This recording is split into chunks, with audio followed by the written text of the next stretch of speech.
भगवान कृष्ण खुद भी अपने भक्ति के रस का आस्वादन करना चाहते थे।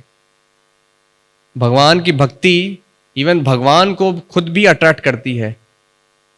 भक्ति में इतना पावर है कि भगवान उस भक्ति से अट्रैक्ट हो जाते हैं और खुद भी उसमें क्या अट्रैक्शन है उस भक्ति में, उसका आस्वादन खुद भी करना चाहते हैं। तो भगवान ने सोचा कि मेरे टॉप मोस्ट डिवोटी कौन है? राधा रानी। राधा रानी मेरी टॉप मोस्ट डिवोटी हैं। वो जिस रस का आस्वादन कर रही हैं मेरी भक्ति का, मैं उस रस का आस्वादन मैं भी करना चाहता हूं। कृष्णा ने सोचा कि मेरे अंदर क्या अट्रैक्शन है मुझे पता नहीं, राधा रानी मेरे से क्यों इतना ज्यादा अट्रैक्टेड हैं, मुझे ये समझना है। I want to understand this. Why Radha Rani is so much attracted to me? क्या है मेरे अंदर? तो कृष्णा ने सोचा कि इसके लिए मुझे राधा रानी का ही भाव लेना पड़ेगा, मुझे भक्त बनना पड़ेगा, तब मैं अपने आप को समझ पाऊंगा, तब मैं उस अट्रैक्शन को फील कर पाऊंगा जो राधा रानी मेरे बारे में फील करती हैं। कृष्णा भी अपने भक्ति से अपने अट्रैक्शन को रेलिश करना चाहते थे। एक बार कृष्णा द्वारका में वो जा रहे थे और वो अपने महल में बैठे। फर्श इतना चमकदार था क्योंकि वो सारे जो कृष्णा के महल हैं वो सारे हीरे मोतियों से, पन्ने से, माणिक्य से, डायमंड से बने हुए हैं भगवान के महल। भगवान का फर्श भी शीशे की तरह चमक रहा था द्वारका में। जब भगवान कृष्ण बैठे और उन्होंने अपना रूप देखा उस फर्श पे, भगवान अपने रूप से अट्रैक्ट हो गए। भगवान कृष्ण ने बोला कि ये रूप ऐसा है कि ये मुझे भी अट्रैक्ट कर रहा है। उसी तरह से भगवान की भक्ति भी भगवान को अट्रैक्ट करती है। तो भगवान उस भक्ति का आस्वादन करने के लिए उन्होंने राधा रानी का मूड लिया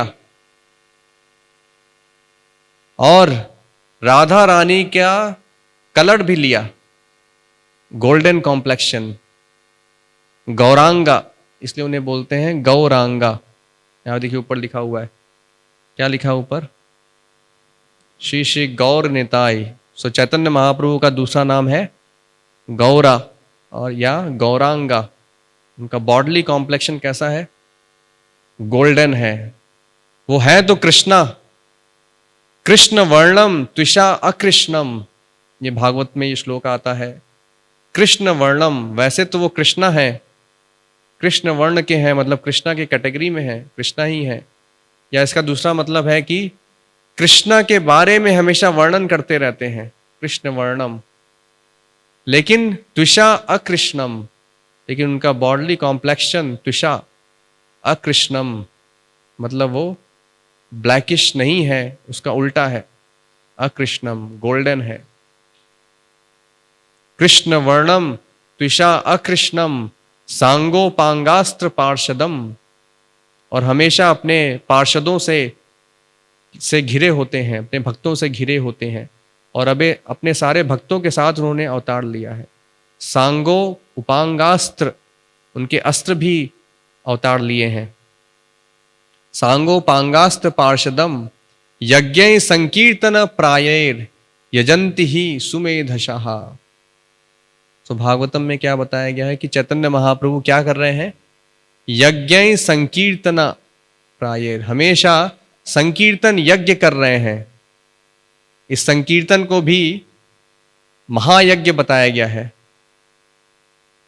कृष्णा बोल रहे हैं भगवद गीता में, यज्ञानाम जप यज्ञो अस्मि, सभी यज्ञों में मैं जप यज्ञ हूं। सभी यज्ञ में सबसे महान यज्ञ कौन सा है? सबसे बड़ा यज्ञ कौन सा है? जप यज्ञ। जप और कीर्तन करना सभी यज्ञों में सबसे बड़ा यज्ञ है, इसलिए इसको महायज्ञ बोला गया है। तो हम जब संकीर्तन होता है तो उसके बाद हम चैंट करते हैं संकीर्तन महायज्ञ की जय, क्योंकि ये कीर्तन संकीर्तन ये महायज्ञ है। सो आज हम सभी महायज्ञ करेंगे इस सेशन के बाद में। सब लोग रेडी हैं? चैतन्य महाप्रभु ने बताया है कि हमें कीर्तन करना है और डांस करना है। ये बहुत ही सिंपल प्रोसेस दिया है इस कलयुग के लिए। चैतन्य महाप्रभु बोल रहे हैं कि I will make everybody dance. ये रिस्पॉन्सिबिलिटी चैतन्य महाप्रभु ने लिया है। इसलिए आप जब उनके विग्रह देखेंगे तो हमेशा वो डांसिंग पोज में रहते हैं और बोलते हैं कि आप भी अपने हाथ उठाओ, जैसे मैंने उठाया है कीर्तन में, आप भी अपने हाथ उठाओ। निताई गौरांगा। सो चैतन्य महाप्रभु कौन है? कृष्णा। और वो अपने पार्षदों के साथ अपीयर हुए हैं। उनके पार्षद कौन है? पंच तत्वा। जय श्री कृष्ण चैतन्य प्रभु नित्यानंदा। नित्यानंद प्रभु कौन है? बलराम जी, निताई नित्यानंदा। अद्वैत आचार्य। अद्वैत आचार्य कौन है? महाविष्णु। महाविष्णु अपीयर हुए अद्वैत आचार्य के रूप में। सो अद्वैत आचार्य ने देखा, जब वो शांतिपुर में थे, मायापुर के पास एक गांव है, उन्होंने देखा कि अभी इस मायापुर में, इस कलयुग में सभी लोग धर्म, अर्थ, काम और मोक्ष के पीछे पड़े हुए हैं, सेंस ग्रेटिफिकेशन में लगे हैं। कोई भी भगवान की भक्ति को समझ नहीं रहा है। सो अद्वैत आचार्य को बहुत दुख हुआ इससे। सो उन्होंने शालिग्राम शिला की पूजा की, तुलसी और गंगा जल से। उन्हें पता है कि शास्त्रों में वर्णन है कि तुलसी और गंगा जल की कितनी महिमा है। तुलसी दल मात्रेणा जलस्य चुलुके नवा। अगर आप तुलसी का एक दल लेंगे और अपने हाथ में थोड़ा सा पानी लीजिए, तुलसी दल मात्रेणा जलस्य चुलुके नवा, और इतना भगवान को ऑफर कर दीजिए। थोड़ा सा जल लेके हाथ में एक तुलसी लीफ रख के भगवान को ऑफर कर दीजिए। उससे क्या होगा? तुलसी दल मात्रेणा जलस्य चुलुके नवा विक्रीणंतम स्वात्मानम भक्तेभ्यो भक्त वत्सला। बस इतना करने से भगवान बोल रहे हैं कि मुझे आप खरीद सकते हैं, मुझे वो पर्सन खरीद लेता है जो मुझे तुलसी दल और थोड़ा सा जल अर्पित करता है। और वो जल गंगा जल है तो फिर कहना ही क्या। सो अद्वैत आचार्य जो मायापुर में, वहाँ पे गंगा बहती हैं, सो गंगा का जल लिया और तुलसी मंजरी ली। तुलसी का मंजरी भगवान को और प्रिय है, जो तुलसी के ऊपर फ्लावर्स होते हैं। तुलसी दल और तुलसी मंजरी ली और भगवान को उस शालिग्राम की पूजा उससे कर रहे थे। तुलसी दल मात्रेणा जलस्य चुलुके नवा विक्रीणंतम स्वात्मानम भक्तेभ्यो भक्त वत्सला। क्योंकि भगवान भक्त वत्सल हैं, सो इसलिए भगवान इतनी तुलसी से प्रसन्न हो जाते हैं। एक तुलसी का दल अर्पित करने से प्रसन्न हो जाते हैं। सो इस तरह से अद्वैत आचार्य ने वर्शिप किया और लाउडली कृष्णा को बुलाया। कृष्णा, आपको ही आना पड़ेगा जिन जीवों का उद्धार करने के लिए। वैसे तो मैं महाविष्णु हूं, लेकिन मैं कृष्ण भक्ति नहीं दे पा रहा हूं, मेरे लिए पॉसिबल नहीं है ये, इसलिए कृष्णा को खुद ही आना पड़ेगा। तो उन्होंने कृष्णा को लाउडली कॉल किया। और ये चैतन्य चरितामृत में मेंशन है। चैतन्य महाप्रभु बोलते हैं, I appeared on this earth because of loud call of Advaita Acharya. मैंने यहाँ पे अवतार लिया क्योंकि अद्वैत आचार्य ने मुझे लाउडली बुलाया। मैं सो रहा था वैकुंठ में अनंत शैया पे, और मुझे इतने जोर से बुलाया कि मुझे जागना पड़ा और आना पड़ा इधर। ऐसे चैतन्य महाप्रभु बोलते हैं चैतन्य चरितामृत में। सो अद्वैत आचार्य है महाविष्णु। गदाधर कौन है? गदाधर पंडित श्रीमती राधा रानी ही है गदाधर। आप मायापुर में जाएंगे तो वहां पे निताई गौरंग के बहुत सारे मंदिर हैं और गौर गदाधर के भी बहुत सारे मंदिर हैं। सो गदाधर कौन है? राधा रानी, गदाधर पंडित। और श्रीवास ठाकुर। श्रीवास कौन है? नारद मुनि। नारद मुनि भी आए अवतार लेके। तो ऐसे बहुत सारे लोग चैतन्य महाप्रभु के लीला में पार्टिसिपेट करने के लिए अवतीर्ण हुए। अलग अलग युगों में जो भगवान के अलग अलग अवतारों के जो भक्त लोग थे, सभी ने चैतन्य महाप्रभु की लीला में पार्टिसिपेट किया। हनुमान जी भी आए उधर, उनका क्या नाम था? चैतन्य महाप्रभु की लीला में हनुमान जी भी आए। आप मायापुर जाएंगे तो आपको पता चलेगा। तो ऐसे सारे भक्त अवतार लिए और उनकी लीलाएं हैं, और इसका वर्णन आता है गौड़ गणोद्देश दीपिका में कि चैतन्य महाप्रभु की लीला में कौन क्या है, उसका एक्चुअल आइडेंटिटी क्या है, ये एक बुक में वर्णन है गौड़ गणोद्देश दीपिका में। सो श्रीवास ठाकुर नारद मुनि थे।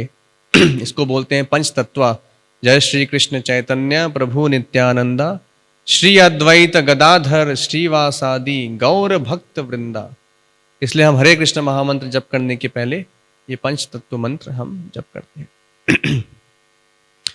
सो चैतन्य महाप्रभु श्रीवास ठाकुर के जो नारद मुनि हैं, उनके घर में कीर्तन किया करते थे डेली। और कब कीर्तन करते थे? रात में करते थे, नाइट आउट, पूरे रात भर कीर्तन करते थे।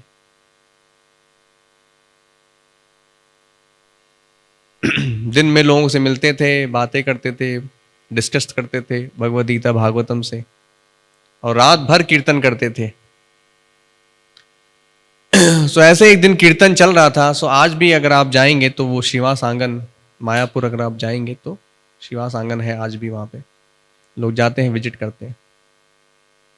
एक दिन चैतन्य महाप्रभु कीर्तन कर रहे थे और श्रीवास ठाकुर के जो उनका पुत्र था, उसकी मृत्यु हो गई। उसका टाइम आ गया था, उसकी मृत्यु हो गई।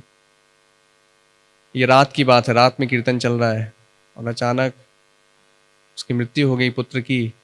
और घर में रोना चिल्लाना स्टार्ट हो गया। घर के भीतर के जो कमरे थे वहां पे औरतों का रोना चिल्लाना स्टार्ट हो गया। और चैतन्य महाप्रभु यहाँ पे कीर्तन कर रहे थे। श्रीवास ठाकुर गए और उन्होंने अपने पत्नी से बोला, तुम थोड़ा शांत रहो, रो मत, इतना चीखो चिल्लाओ नहीं, चैतन्य महाप्रभु का कीर्तन डिस्टर्ब हो जाएगा। तो ये बड़े सौभाग्य की बात है, कृष्णा हमारे घर में कीर्तन कर रहे हैं चैतन्य महाप्रभु के रूप में। तो श्रीवास ठाकुर को ये पता था। सो आप ये सिचुएशन देख सकते हैं कि एक व्यक्ति का पुत्र का डेथ हो गया है और वो बोल रहा है अपनी पत्नी को कि तुम विलाप मत करो, किंतु भगवान का कीर्तन डिस्टर्ब हो जाएगा। और हम क्या करते हैं? हम बोलते हैं कीर्तन बंद करो, नहीं तो हम डिस्टर्ब हो जाएंगे। सो कितना डिफरेंस है हमारी भक्ति में और श्रीवास ठाकुर की भक्ति में। वो नारद मुनि है, लेकिन चैतन्य महाप्रभु तो भगवान है, सभी के हृदय में निवास करते हैं। सो उन्होंने बोला कि आज थोड़ा मुझे कुछ गड़बड़ दिख रहा है यहाँ पे। आज मुझे वो एक्सटेसी फील नहीं हो रही है कीर्तन में, डांस करने में, जो डेली होती थी। कुछ तो गड़बड़ है आज। सो बाद में पता चला कि चैतन्य महाप्रभु ने पता किया कि क्या हुआ। सो लोगों ने बताया। सो चैतन्य महाप्रभु गए और उस बच्चे के ऊपर हाथ रखा। बच्चा अचानक से बोलने लगा। एक मरा हुआ जीव बोलने लगा। वो क्या बोल रहा है? ये सब रिकॉर्ड है चैतन्य चरितामृत में। वो क्या बोल रहा है कि आज मेरे ये माता पिता हैं श्रीवास ठाकुर और ये, लेकिन ये मेरा रियल आइडेंटिटी नहीं है। ये टेम्परेरी आइडेंटिटी है। इस लाइफ में ये मेरे माता पिता हैं, मुझे अगला जन्म लेना है वो कहीं और वो कहीं और मेरे माता पिता होंगे, कोई और मेरे माता पिता होंगे। तो आप क्यों विलाप कर रहे हैं? आप क्यों रो रहे हैं? That jiva, that soul also started preaching. ये चैतन्य महाप्रभु का मर्सी था। सो उनके माता पिता को फिर रियलाइजेशन हुआ और तब वो शांत हुए, और फिर बाद में वो, उसका डेथ तो हो ही गया था, डेथ तो टाइम आ गया था, बाद में वो बोलना बंद कर दिया उसने। सो ये सारा लीला हुआ वहाँ पे मायापुर में। ऐसे चैतन्य महाप्रभु की अनगिनत लीलाएं हैं जो आप सुनेंगे तो यू विल बी अमेज्ड। संकीर्तन करते करते हरिदास श्रीवास ठाकुर के घर में चैतन्य महाप्रभु ने एक दिन अपने सारे अवतारों का दर्शन कराया। जब कृष्णा आते हैं तो कृष्णा के अंदर सारे अवतार समा जाते हैं, जब भी कृष्णा आते हैं तो अवतार लेते हैं। उसी तरह से चैतन्य महाप्रभु भी कृष्ण ही हैं। तो जब उन्होंने अवतार लिया तो सारे अवतार चैतन्य महाप्रभु के अंदर ही थे। तो उन्होंने अपना नरसिम्ह रूप भी दिखाया, वराह रूप भी दिखाया, रामचंद्र का रूप भी दिखाया। हनुमान जी का जो अवतार था चैतन्य लीला में, मुरारी गुप्ता उनका नाम था। हनुमान जी क्या बन के आए? मुरारी गुप्ता, और वो फिजिशियन थे।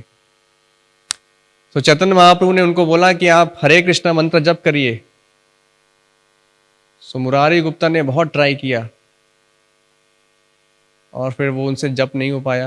वो बोल रहे हैं कि मेरे इष्ट देव राम है, मेरे से ये कृष्ण नाम लिया नहीं जा रहा है। तो उन्होंने सोचा कि अब चैतन्य महाप्रभु ने बोला है, मैं नहीं कर पा रहा हूँ, अब मैं सुसाइड कर लेता हूँ। तो सुसाइड करने जा रहे थे और चैतन्य महाप्रभु को पता चल गया ये बात, क्योंकि उनके हृदय में ही निवास करते। तो चैतन्य महाप्रभु ने बोला कि मुरारी गुप्ता से, आप चिंता मत करो, आप राम जी का ही नाम लो। सो फिर मुरारी गुप्ता ने राम जी का नाम लिया और चैतन्य महाप्रभु ने उनको अपना राम रूप के दर्शन कराए कि मैं ही वो रामचंद्र हूँ जिसकी तुम आराधना करते हो। ये लीला भी हुई है, ये भी चैतन्य चरितामृत में है। सो इस तरह से जितने भी भक्त थे सभी के साथ भगवान ने अवतार किया।